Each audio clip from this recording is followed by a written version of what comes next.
MR, a pleasure like always. Thank you. Thanks for having me. Great conference. We have been talking about this subject for last at least 3 years, AI, but it's percolating down to the lowest denominator. That's what we're looking at. And off the bat, my first question is, how do you visualize the adoption of AI to the lowest denominator? Right now, we're, I think, at the end of the hype cycle. So what you'll see from here is a downward trend where there might be less adoption or disillusionment with AI. We're kind of at that precipice. So I think the next step is going downhill, unfortunately, right?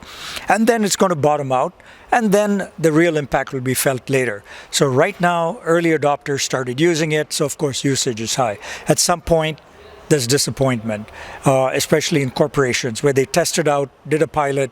Now they're like, how the hell do I do a full-fledged implementation?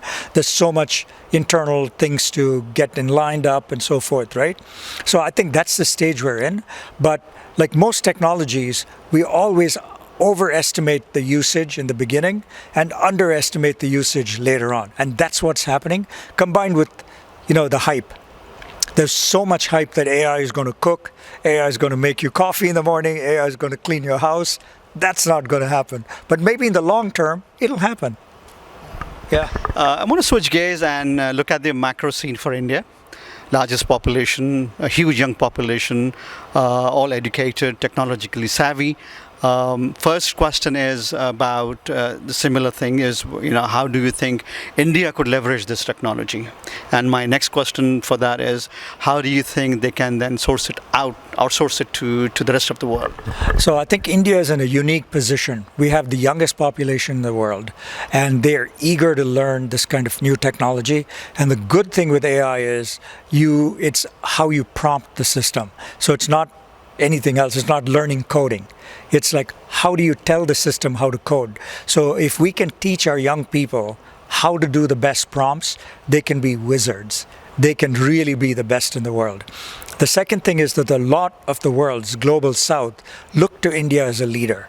So India can profoundly impact at least 100 other countries who are like India. They're developing nations. They want to learn. They want to progress. And so I think India is in a unique position then to take what we have learned and give that to other nations.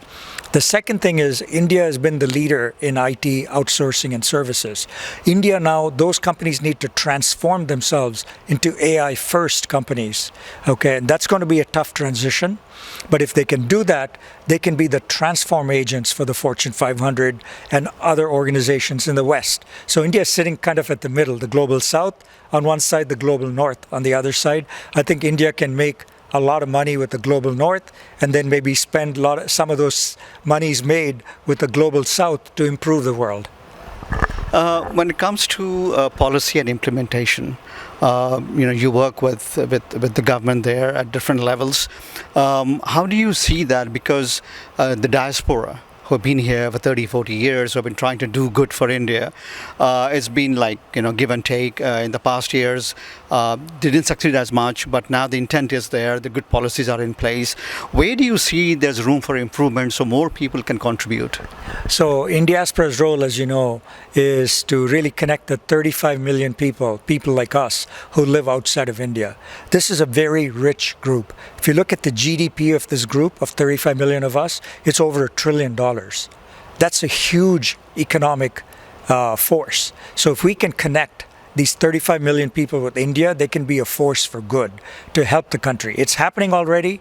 I think a lot of people are investing in India in the public markets as angel investors, bringing their companies to operate in India and so forth. That can only grow. And besides that, the remittances to India are growing from the diaspora. You combine all this stuff, you can see how this rich 35 million people can really help India as it goes towards Viksit Bharat 2047. Very well put, like always. Thank you. It's a pleasure always. Thank you, Mateen.